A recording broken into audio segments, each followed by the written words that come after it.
Selamat pagi. Saya ingin mengawali dengan berbagi informasi dengan Anda, yaitu mengenai mie instan. Banyak di antara kita yang suka sekali menikmati makanan instan yang satu ini. Hal ini dikarenakan selain harganya yang cukup terjangkau, lalu cara masaknya pun mudah dan begitu singkat, serta rasanya yang sungguh nikmat di lidah. Saya ingin berbagi beberapa hal yang kita lakukan dalam menikmati mie instan ini yang justru dapat mengurangi kesehatan kita. Yang pertama adalah menikmati mie instan tanpa dimasak. Nah, jadi ketika menemukan mie instan dalam bungkusnya, hanya membukanya, lalu menghancurkannya, dikeremesin gitu, dan tinggal menuangkan bumbunya saja, lalu diaduk-aduk di tempat bungkusnya itu. Dan dinikmati, jadi rasanya itu lebih asin ya. Dulu waktu saya masih anak-anak dan juga remaja pernah melakukan hal ini karena malas untuk menyalakan kompor untuk mendidihkan air, jadi langsung saja dimakan mentah. Dampaknya adalah justru bahan-bahan kimia yang terkandung dalam mie instan dan juga dalam bumbunya dapat merusak usus kita sedikit demi sedikit. Dan juga dapat menimbulkan iritasi pada tenggorokan kita.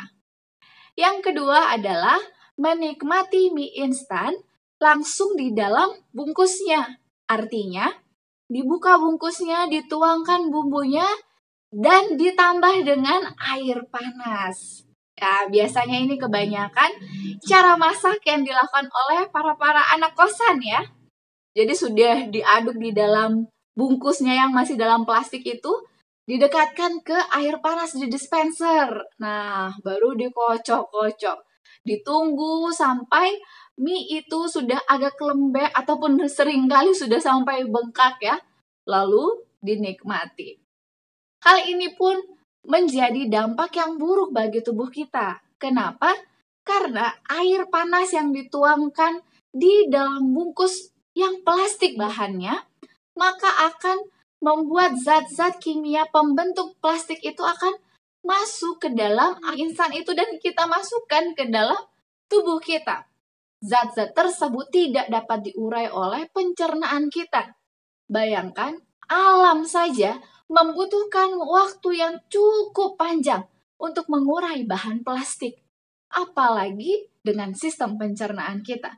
Tentunya itu dapat mengganggu kesehatan kita. Yang ketiga adalah memasak mie instan, mencampurkan bumbunya di dalam panci yang dengan air mendidih beserta dengan minyak. Jadi semuanya dicampur di dalam satu panci dengan api di kompor yang terus menyala.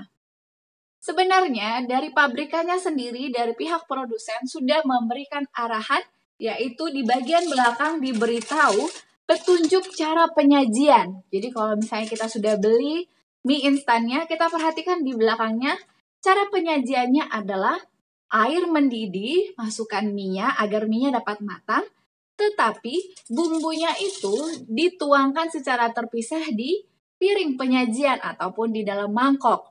Nanti setelah minyak sudah matang, ditiriskan, lalu dimasukkan ke dalam mangkoknya baru disatukan. Nah, seringkali orang-orang itu maunya cepat. Jadi katanya, biar matang bumbunya. Jadi disatukan semuanya di dalam panci terus dimasak. Ternyata ada efek samping jika bumbu itu dipanaskan dalam suhu yang terus meningkat. Hal itu pun dapat memicu keracunan ringan dalam pencernaan kita. Nah, mari kita rubah cara kita menikmati mie instan ini. Banyak dari para ahli medis menyampaikan bahwa mie instan sebenarnya adalah makanan darurat. Jadi, apakah kita setuju atau tidak, itu adalah pilihan kita bersama.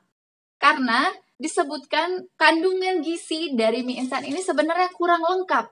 Karena kalau kita perhatikan informasi gizi di belakang bungkusnya itu dituliskan dominasi isi dari mie instan ini adalah lemak dan juga karbohidrat yang tinggi.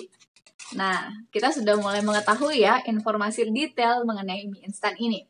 Seringkali kalau kita melihat iklan baik itu di media dan juga kita lihat di bungkusnya terlihat bahwa mie instan ini disajikan bersama dengan sayur mayur, baik itu ditambah telur, daging, dan lauk lainnya.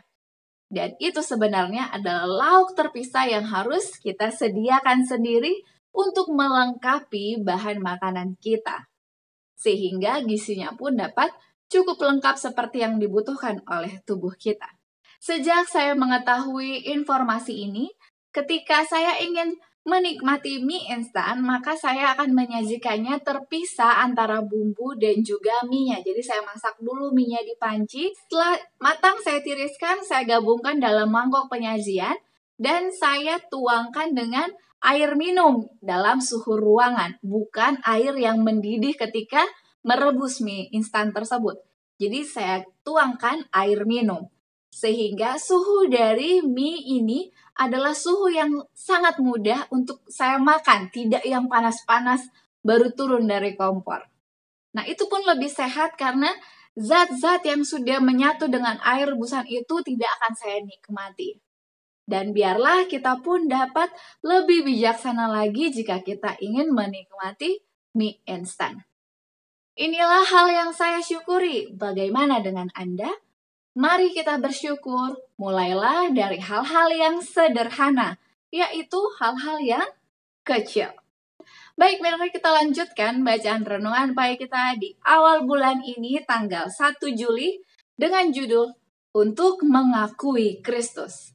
Ayat intinya tertulis di dalam 1 Yohanes 4, ayat yang ke-15.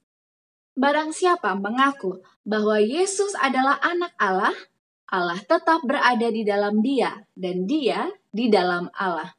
Penjelasannya, pengakuan yang dibicarakan oleh Yohanes di sini bukanlah hasil iman hanya nama saja, melainkan hasil iman abadi pada Juru Selamat yang hidup itu.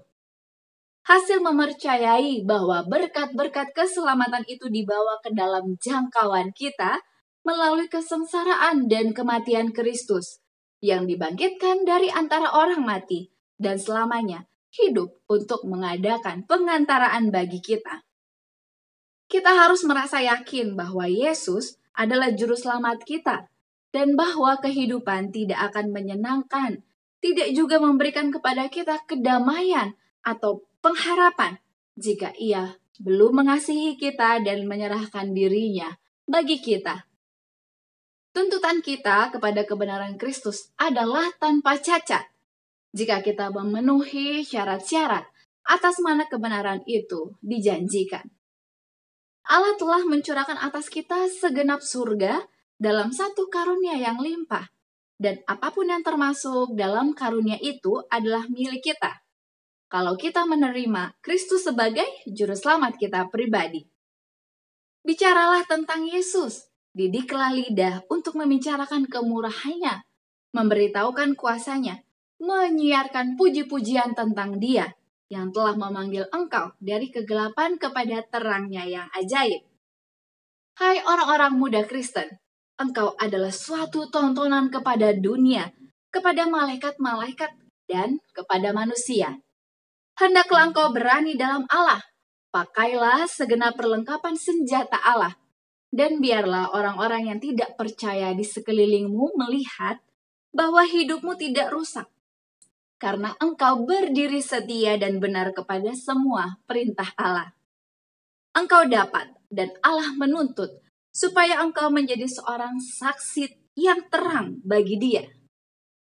Kita perlu merenungkan ucapan-ucapan yang meneguhkan yang diberikan Kristus kepada murid-muridnya mendekati akhir pekerjaannya di dunia ini. Meskipun kematian yang kejam sudah dekat di hadapannya, perkataan Kristus kepada pengikutnya penuh harapan. Ia rindu membawa segala penghiburan yang mungkin ke dalam hati mereka itu. Marilah kita kuat dalam Dia. Aplikasi bagi kita hari ini adalah mari kita mengakui Kristus dalam kehidupan kita. Orang-orang akan melihat dan memperhatikan apakah kita dalam perbuatan kita, dalam kata-kata kita betul-betul adalah seorang Kristen yang dapat dicontoh, seorang Kristen yang betul-betul menghidupkan agamanya. Mari kita mulai untuk betul-betul menggunakan lidah ini adalah menjadi berkat bagi orang lain gantinya kutuk, dan juga menggunakan segala sesuatu yang kita miliki, baik waktu, tenaga, maupun harta, untuk membagikannya kepada orang lain yang membutuhkan seperti yang Yesus contohkan. Slogan kita awali hari ini dengan renungan pagi. Dan menjadi pokok doa bagi kita hari ini adalah selain meminta pertolongan Tuhan, agar kita betul-betul dapat menjadi saksinya, terang Tuhan di dunia ini, mari kita sisipkan juga dalam doa kita adalah sahabat-sahabat kita, orang-orang muda yang bergumul dalam mencari pasangan hidup. Mari kita doakan mereka, kiranya Tuhan akan menunjukkan pasangan hidup yang serasi bagi mereka, yang terutama adalah takut akan Tuhan. Jika ada di antara Anda yang ingin turut didoakan, seperti biasa, tuliskanlah usulan doa Anda di kolom komentar di bawah ini, beserta dengan kesaksian dan hal yang Anda syukuri. Saya rindu untuk menjadi sahabat doa Anda. Terima kasih banyak, mari esok hari kita lanjutkan bacaan renungan pagi kita. Sampai jumpa, tetap jagalah kesehatan kita, dan mari kita tunjukkan siapa Yesus yang kita sembah melalui kehidupan kita hari ini. Tuhan memberkati. Amin.